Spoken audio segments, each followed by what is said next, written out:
So the athlete in this video is suffering from a right hamstring strain. She did this during a 100-meter sprint 2 weeks ago and felt instant pain that she rated an 8 out of 10 on the visual analog scale. She was diagnosed with a grade 2 right bicep femoris strain.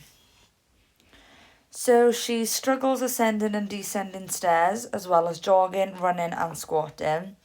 The athlete has had a previous strain in the same area 7 years ago, and she also trains 4 to 5 times a week.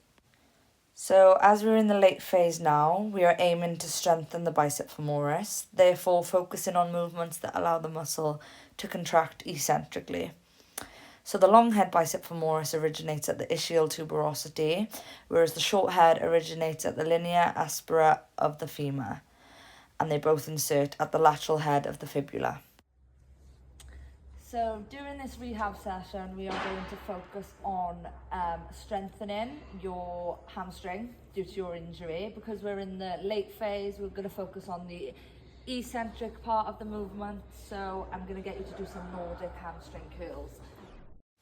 The bicep femoris flexes the thigh at the hip joint and extends the leg at the knee joint.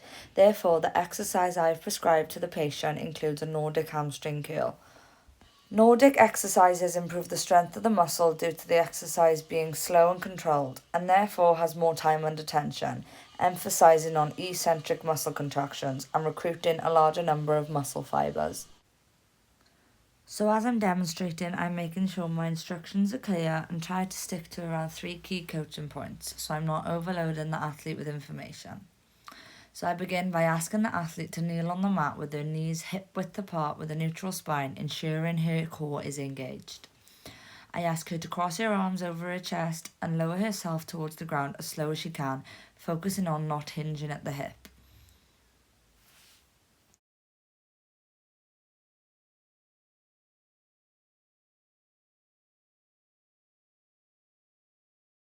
In order for me to demonstrate correctly, I used the regressed version of the exercise as I didn't have another coach or practitioner available to support my ankles and perform the movement correctly. During the exercise, do I have your consent just to help you, guide you through it so you're doing it correctly? Yep. Yeah, perfect. Okay. So face forward for me, knees hip width apart, neutral spine, engage your core, arms crossed. I'm just going to hold on to your ankles for you. So as the athlete's performing the exercise, I'm supporting her ankles as well as making sure her form is all okay and reminding her of the coaching point when necessary so it's being performed correctly.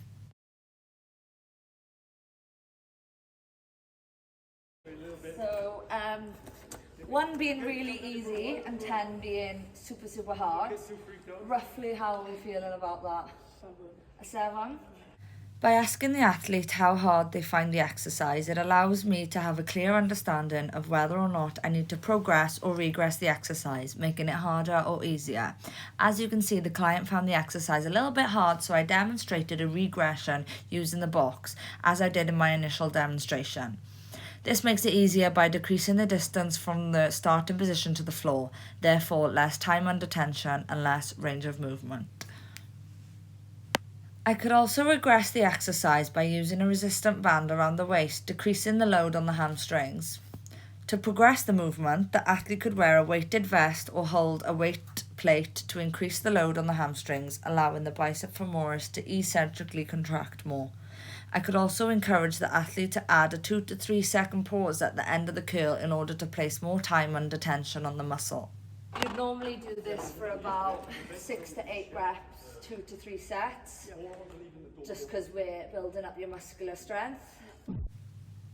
This is a suitable prescription as the time under tension per set is sufficient to promote muscular strength, allowing the muscle fibers to experience enough stress to stimulate both neuromuscular adaptations that contribute to strength. It also strikes a balance between the intensity of the load, if you were to progress this with weights, the volume of work, and the ability to recover between sets. In summary, today's session focused on rehabilitating the athlete's right hamstring strain by incorporating eccentric strengthening exercises, specifically the Nordic hamstring curl. We emphasise controlled movement and proper technique, as well as time under tension, to target the bicep femoris and promote fast muscle recovery. By monitoring the athlete's feedback on exercise difficulty, we were able to adjust the intensity and provide a regression to ensure correct form and progression. The prescribed exercise plan effectively balanced load, volume, and recovery to facilitate neuromuscular adaptations, ultimately aiding in the athlete's return to full function and performance.